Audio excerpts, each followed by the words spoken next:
오늘 오전 깜짝 놀랄만한 내용이 나왔었죠. 이스라엘이 이란의 내부를 타격했다. 돌이킬 수 없는 이제 전면전으로 가느냐 이런 우려를 만들 만한 이제 내용이 나왔는데요.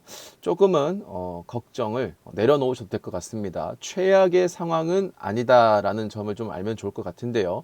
오늘 이제 장중에는 이 내용이 좀 심각하게 나왔었습니다. 일단 이 공격으로 인해서 이란은 이스파한과 테헤란 등 도시의 여러 곳에 영공을 폐쇄했고요. 항공기도 전부 다 폐쇄를 했었습니다. 그리고 핵시설이 밀집되어 있는 이스파한 지역에 방공 시스템을 활성화했다라고 하고요. 그리고 이스라엘 같은 경우에는 이 이스파한 지역에다가 공격을 감행했다라고 합니다. 그래서 최초에는 핵시설을 타격한 것 아니냐 이제 이런 이야기가 나왔는데 이게 왜 중요한 이야기였냐면 이스라엘이 이미 이란의 핵시설 공격 가능성에 대해서 며칠 전에 나왔었어요. 그래서 이 이란의 핵시설을 공격하면 이란은 또 우리의 핵시설을 공격을 당하면 똑같이 이스라엘의 핵시설을 공격하겠다라고 경고를 또 날렸었거든요. 서로가 핵시설을 공격한다는 것은 우리가 핵이란 단어가 들어가는 것만으로도 굉장히 민감한 내용이잖아요. 근데 사실 이 부분도 이게 이미 예고를 또 해줬거든요. 지난번과 같이 좀 이렇게 짜고 치는 고스톱이 아닌가라는 생각이 좀 들 정도였는데, 지난번에도 보면 그 아이언돔이 99% 요격을 했다라고 했잖아요. 근데 사실 이 둘 간에 정말 극도로 진지한 전쟁을 할 거였다면 이 전면전이라는 걸 우리가 정말 한다라고 하면은 이런 방어가 가능한 공격을 했을까? 지난 작년 2023년에 그 후티 반군이 예멘의 후티 반군이 이스라엘에다가 4,000발 정도의 미사일을 쐈거든요. 이 물론 반군이라는 얘네들이 우리가 아는 것처럼 작은 세력은 아닙니다. 뭐 국가 정도는 아니겠지만 꽤나 큰 세력인데 이들이 쏜 미사일도 사실 그 당시에 아이언돔이 그 무방비 상태로 거의 맞았거든요. 그래서 무용지물이라는 말이 나올 정도로 당시에 예멘 후티 반군한테 정말 두들겨 맞았습니다. 그런데 그보다 훨씬 더 규모가 크고 국가에서도 좀 강력한 군사력을 보유하고 있다는 이란이 공격을 했는데 드론 뭐 200기 이상 해서 99% 요격을 했다? 이거는 조금 보여주기식이 좀 없지 않았나라는 건데, 이번에 이스라엘에 대한 공격도 역시 비슷합니다. 이미 이스라엘에 대한 핵시설 공격 가능성이 나왔었고 이란은 그걸 준비를 하고 있었고요. 게다가 또 미국은 이스라엘에 대한 공격이 핵시설은 겨냥 안 할 것이다 라고 오늘 오전에 나왔었습니다. 그러니까 어느 정도 내용은 다 나온 상태였고요. 실제로 이란은 이스파한 상황이 정상이고 지상폭발은 없었다, 핵시설은 타격받지 않았다 라고 발표를 했습니다.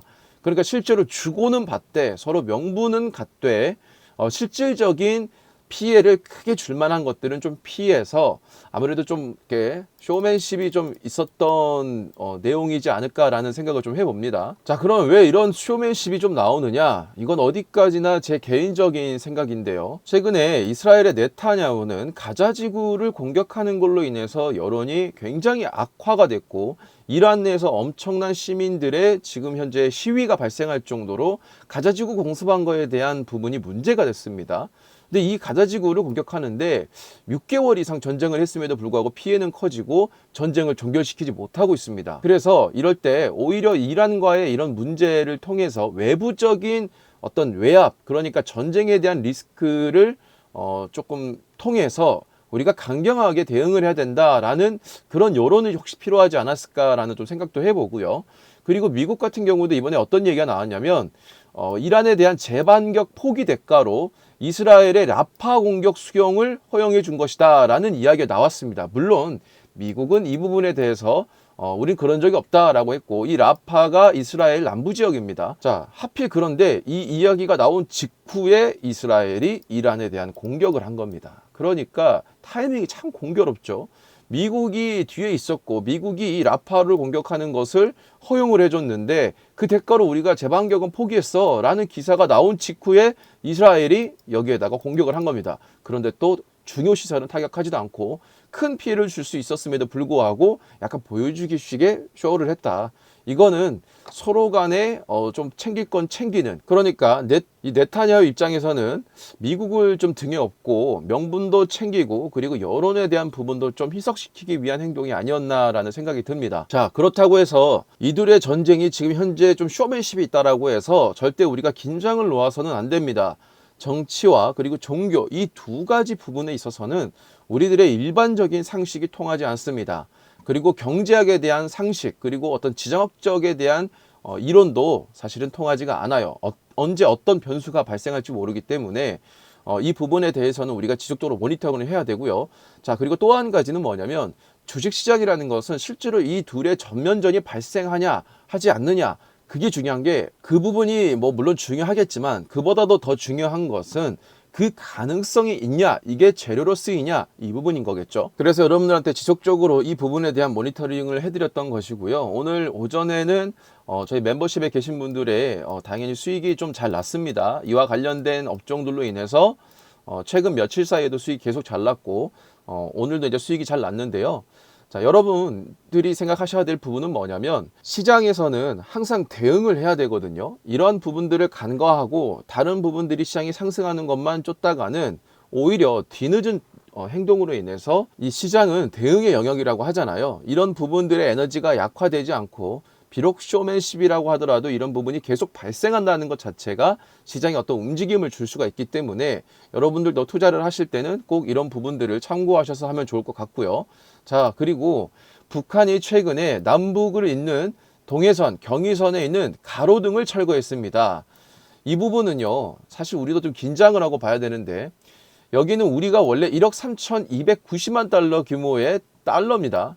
현물 차관, 그러니까 우리가 먼저 돈을 빌려준 것입니다. 북한한테 빌려준 건데, 북한이 사실 돈이 어디 있어서 이걸 우리가 받을 수 있을지는 모르겠지만 어쨌든 이거를 빌려줘서 만든 겁니다. 그런데 북한에서 김정은이 올 초 1월에 여기다가 지뢰까지 묻었습니다. 한국과 북한은 엄연히 다른 국가, 그래서 분단된 국가, 두 개의 국가라고 얘기를 하면서 단절을 예고했었고요. 그리고 그 중간에 있는 이쪽에 가로등을 전부 다 철거를 해버렸습니다. 이제 암흑지대가 된 거죠. 그러니까 밝았던 중간에 이 길이 어두워졌습니다. 이거는 지금 김정은이 얼마나 한국에 대해서 강경하게 대응을 할 것인지에 대한 어떤 의지를 표현한 것이라고 보여지고요. 4월달과 5월달에 북한의 중요한 일정들이 있기 때문에 여전히 도발의 가능성이 높습니다. 그래서 이런 부분들도 좀 관심 갖고 보셔야 될 것 같고요. 자, 어쨌든 오전에 있었던 이 이슈로 인해서 브렌트유는 90달러, 그리고 WTI는 86달러까지 치솟았다가 지금은 소폭 좀 안정된 모습을 보입니다. 이게 실질적인 이란에 큰 타격이 없었다라는 부분이 나오면서 이제 하락을 하고 있는 거고요. 미국의 10년 국채 금리도 4.6을 돌파를 했다가 다시금 조금 안정이 됐고, 2년 국채 금리도 5%를 돌파했다가 지금 조금 내려왔습니다. 자, 그렇지만 여러분들이 꼭 아셔야 될 게 있어요. 우리가 시장에 기대감이라는 게 생겼을 때 증시가 올라가고, 이 기대감이 희석되고 현실을 만나 부딪혔을 때 그것이 실제로 기대감만큼 나오지 못한다라고 하면 증시는 내려가죠. 그리고 반대로 최악의 상황에서 시장의 새로운 기대감이 상승했을 때 시장은 다시금 올라갑니다. 그럼 지금 분위기는 어떻냐? 자, 지난 17일부터 18일, 19일까지, 오늘까지 이틀간 미국의 연준의 주요 인사들의 발언인데요. 존 윌리엄스 총재는 금리 인하의 시급성을 느끼지 않는다라고 했고요. 언젠가는 금리를 낮춰야 되지만 그 시기는 경제에 따라질 것이다 라고 얘기를 했습니다. 그리고 로레타 메스터 여는 총재는 어느 시점에서, 이게 불과 한 달 전만 하더라도 올해라는 단어의 표현을 썼는데, 자, 이 단어가 어느 시점이라는 걸로 바뀌었고요. 금리 인하를 하겠지만 서두를 필요는 없다라고 이렇게 분명히 비둘기적인 발언을 하던 사람이 발언을 조금 바꿨습니다. 분위기가 바뀌었죠. 라파엘 보스틱 총재 같은 경우에는 금리 인하의 시기는 올해 말인데, 자, 올해 말이라고 명시를 했고요. 인내심을 갖고 있어야 된다. 인플레이션이 연준 예상보다 더 천천히 2%로 회복될 것이며, 계속된 일자리 창출과 임금 상승이 그 문제, 이유가 되고 있다라고 얘기를 했습니다. 그리고 메리 데일리 여는 총재도 긴급할 필요가 없는데도 긴급하게 행동하는 것은 최악의 상황을 만들 것이다. 닐 카시카리 여는 총재도 내년에도 첫 금리 인하가 어려울 수도 있다라고 얘기를 했습니다. 지금 연준의 발언권을 크게 가지고 있는 사람들이 최근에 이렇게 발언들이 좀 비둘기에서 굉장히 매파로 좀 바뀌었고요. 어쨌든 에너지 가격들도 여전히 높게 치솟아오르고 있고, 국채 금리도 치솟아오르면서 미국의 금리 인하가 최대한 빨라도 3분기, 정말 늦는다면 연말, 그리고 혹은 내년 초에나 될 것이다라는 그런 분위기가 형성이 되고 있습니다. 그렇기 때문에 아직까지도 시장은 크게 상승하기에는 좀 어려운 상황입니다. 거기에 대북에 대한 도발, 그리고 쇼맨십이라고는 하나 해결되지 않은 중동 전쟁의 문제가 여전히 존재하기 때문에 여러분들도 이에 대한 대응을 꼭 해두시는 게 필요할 것 같습니다. 그래서 시장이 무조건적으로 하락했으면 반드시 오를 거라는 공격적인 좀 마인드보다는 조금 더 지켜보고 새로운 기대감이 나오는 것을 좀 지켜보는 게 좋지 않을까. 아직은 우리가 최악이라는 것이 나오지 않았습니다. 시장에서는. 이 최악이 나와야 그래야 새로운 기대감이 형성될 수가 있습니다. 최악이 나오지 않았음에도 불구하고 새로운 기대감이 나오지 않았음에도 불구하고 무조건 고를 외치는 거는 지금과 같이 시장이 좀 하락을 크게 할 때 오히려 정말 크게 좀 두드러 맞을 수가 있기 때문에 크게 하락할 수가 있기 때문에 여러분들도 지금 이 시장의 분위기를 좀 냉철하게 판단을 하고 대응을 하셨으면 하는 바람입니다.